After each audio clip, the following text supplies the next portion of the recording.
Hayırlı күн, құрметті ұстаздар мен студенттер. Бүгінгі күн бүкіл елімізге әйгілі, ақын атақты азамат, белгілі педагог Мағжан Жұмабаевқа арналады. 2022-2023 оқу жылында ақынның 130 жылдығы республика көлемінде тойлануда. Бүгінгі колледжімізде өткелі тұрған Мағжан жыры мәңгілік атты мәнерлеп оқу сайысының ақынның 130 жылдық мерейтойына байланысты өтпек.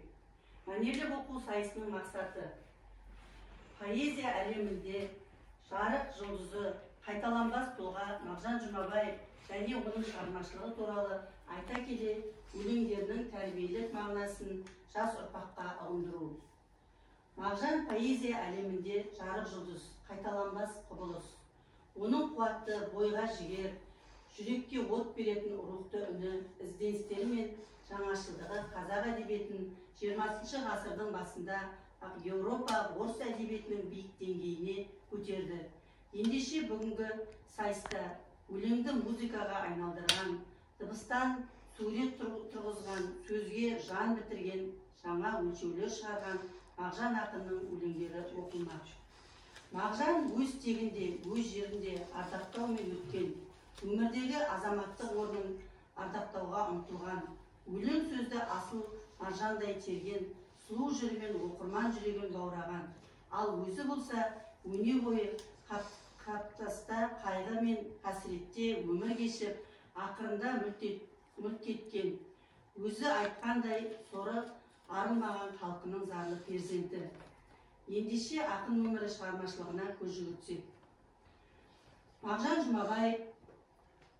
Мағжан Жұмабаев Бекенұлы 25 маусым 1893 жылы солтүстік Қазақстан облысы, қазіргі Мағжан Жұмабаев ауданы Сасықкөл жағасында дүниеге келген. Алаш қозғалысының қайраткері, ақын, қазақ әдебиетінің жарқын жұлдызы өкілі. Атасы Жұмабай қажы, әкесі Бекен саудамен айналысқан дәулетті адам болған. Анасының есімі Гүлсім. Мағжан ауыл модасынан сауат ашады. 1913-1916 жылдары Омбы мұғалімдер семинарында оқыды. Бірлік ұйымы жұмысына белсене араласып, Алапан қолжазба журналын шығаруға қатысады. Әлихан Бөкейхан, Ахмет Байтұрсынұлы, Міржақып Дулатұлы секілді алаш қайраткерлерімен байланыс орнатып, қазақ газетіне өз өлеңдерін жариялады.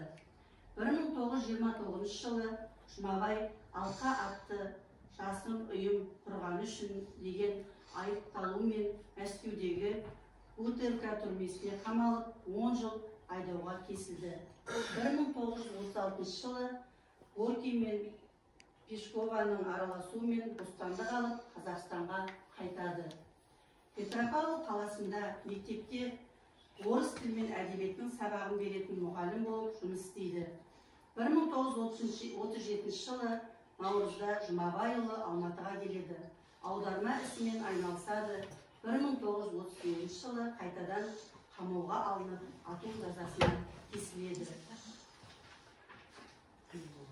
Мағжан ақынның шығармаларына байланысты бүгін сіздерге, құрметті студенттер, Мағжан мұрасы мен ұрпақ саласында атты кітап көрмесін таныстырып өтейін. Мағжан шығармалары, жаңа айтып өттім сіздерге.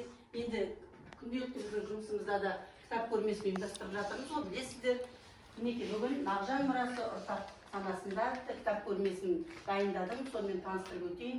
Мағжан Жұмабаевтың бірінші томының өлеңдері,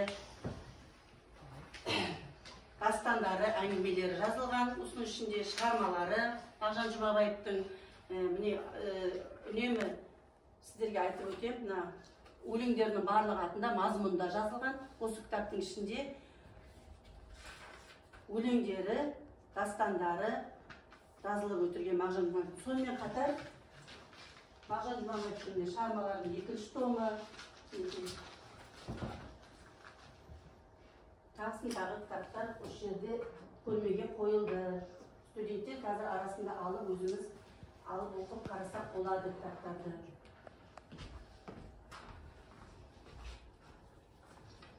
Ендеше бүгінгі ақын шығармаларына арналған Мағжан жыры мәңгілік атты мәнерлеп оқу сайысының қатысушыларымен таныстырып өтейін.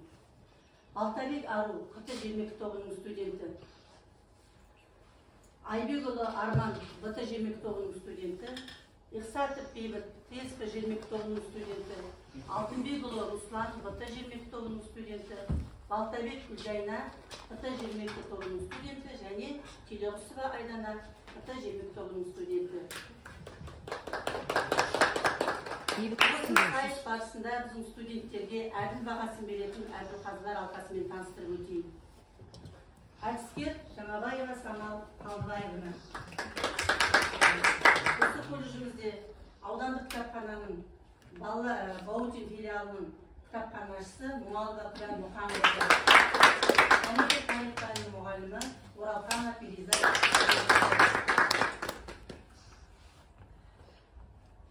Жеңістер мен жеңілістен тұратын, өмір күрес жеткізе ме мұратын. Жеңбедім, жеңілдім деп ренжімеген, қатысуда бір жеңіс жан болсаң сен ұғатын дегендей, жеребе суыру арқылы сайыскерлерімізді ортаға шығарайық. Жеребе суырыңыздар. Өздеріңізді кіммен айтатындарыңыз.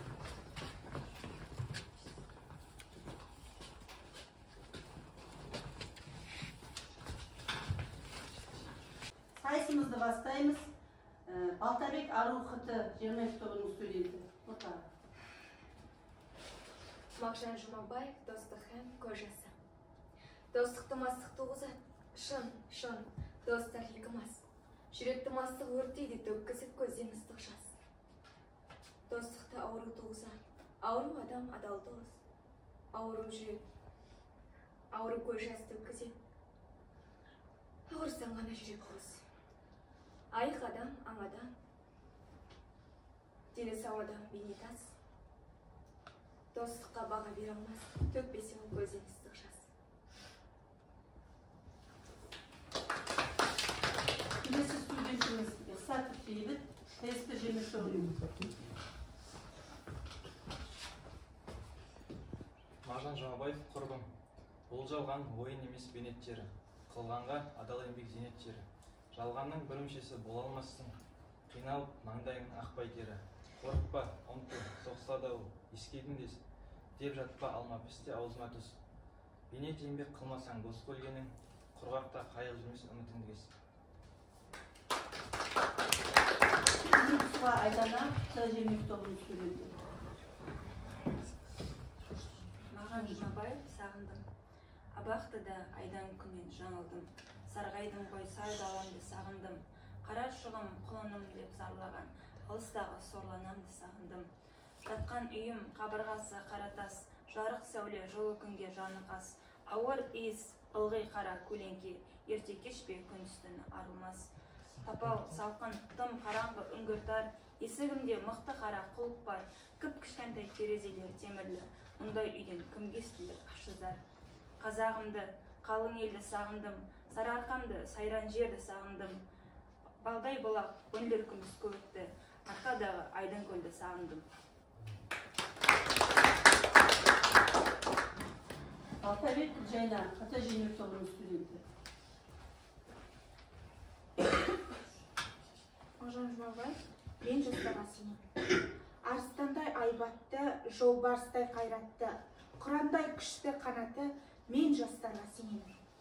Көздерінде от ойнар, сөздерінде жалын бар, жаннан қымбат оларға ар, мен жастарға сенем.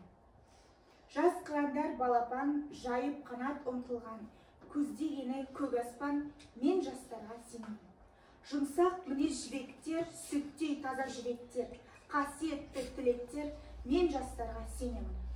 Тау суындай гүрілдер, айбынды алаш елімдер, алтын арқа жерімдер, мен жастарға сенем.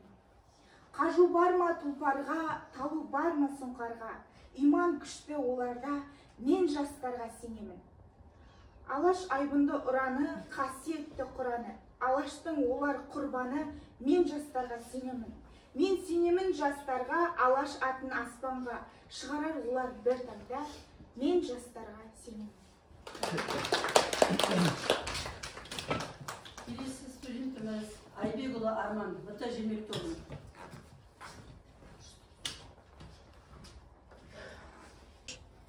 Мағжан Жұмабаев қазақ азаматы. Біреуіне сен тәңірім деп табынады, біреуіне мен құлың деп бағынады, біреуіне садақа бер деп жалынады, біреуіне құйрық болып табылады. Ылғи сорлы сағым қуып сабылады, ылғи түссіз бір сұр нәрсе жамылады. Ылғи қазақ қой, артынан оның ағылады, азаматқа қонақтық қой табылады.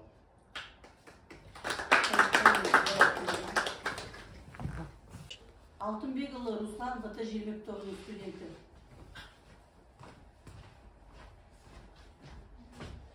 Мағжан Жұмабаев жер жүзіне ер атағым жайылған, жан емеспін оттан судан тайынған, қайраты мол қанды балақ қыранның күн болмаған жолдан жүрек тайынған.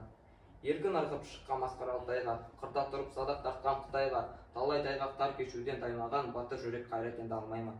Талмай қайтпай қамал бұзған кемеңгер, арыстанға қарсы ұмтылған мендей ер, бір барқылдақ жалпылдаған төбеттен қорқар болсам жұтсын мені қара жер.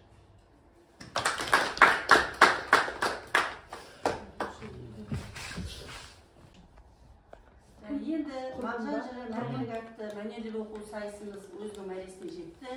Құрметті студенттер, қатыстыңыздар. Ендігі кезекті мына әділқазылар алқасына береміз. Сіздерді жақсы жоғары деңгейде бағаласын, өздерінің әділ бағасын берсін. Армандікі қазақ азаматы. Ендігі сөз кезегін әділ бағасын берген әділқазылар алқасына береміз. Ал оқушылар, бүгін Мағжан Жұмабаевтың 130 жылдығына байланысты Мағжан жыры мәңгілік атты мәнерлеп оқу сайысын тамашаладық. Өз ұпайымызды бердік, қорытындыладық. Жаңа көріп отқандай, Жанаргүл апайының ұйымдастыруымен көптеген Мағжан Жұмабаевқа мәліметтер алдыңдар, хабардар болдыңдар, көптеген тарихымен таныстыңыздар.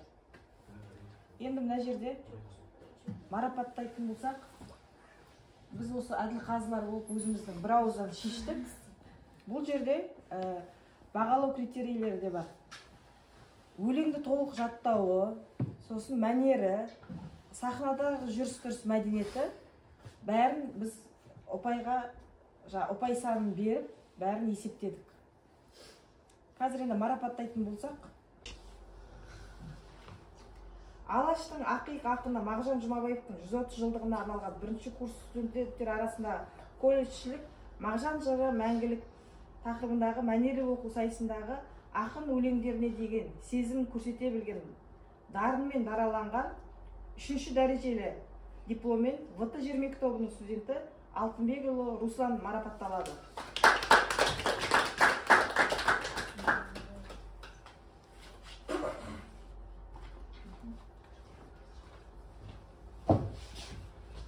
Дәл осындай мәтінде 3-ші дәрежелі дипломмен ВТ Желмек тобының Айбекұлы Арман марапатталады.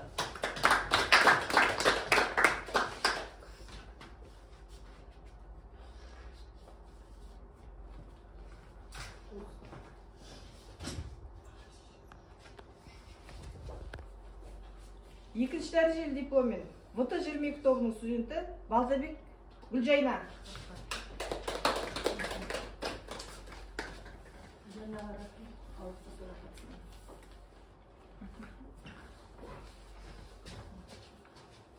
Екінші дәрежелі дипломмен ТСП Желмек тобының студенті Ихсатов Бейбіт марапатталады.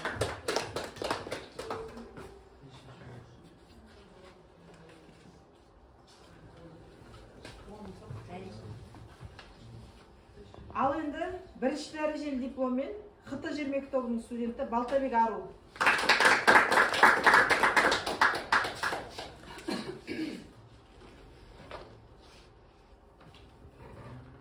Бірінші дәрежелі дипломмен ХТ Желмек тобының студенті Телеқұсова Айдана. Тау алыстаған сайын айқындала береді. Дегендей арада жылдар салып, кейде айбынды асқақ сөз айтқан, кейде жүректі қытықтап тереңнен суырған. Ажайып сыршыл ақын Мағжанды еске алғанда, оның әсемдік әлемін айрақтаған сұлу жырларының Мұхтар Әуезовше айтқанда, жарқыраған әшекей екендігіне, қазақ поэзиясының нәрлісі, ең бір сәулесі екендігіне көзіміз жете түсері қақ. Міне, ақын өлеңдерінен шабыт алған студенттер ақынның өлеңдерін нақышына келтіріп оқып жатыр. Әрине, бүгінгі күн өрелі сөздермен ақынның әдемі шумақтарына арналған күн болғанын айта кету керек. Иә, Мағжан мәңгілік. Поэзия сүйетін, сол арқылы баршаға алашты сүйетін азамат үшін Мағжан Жұмабаев мәңгі есте.